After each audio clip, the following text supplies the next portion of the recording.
मायके जाने के लिए थोड़ी ना किसी का परमिशन लेनी चाहिए। जब मर्जी तब मायके आ जाना चाहिए। इसमें पूछने की क्या जरूरत है?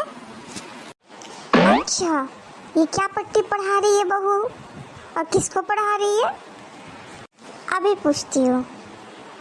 मायका तो हर लड़की का घर होता है, कभी भी आओ कभी भी जाओ, इसमें पूछने की कोई जरूरत नहीं है।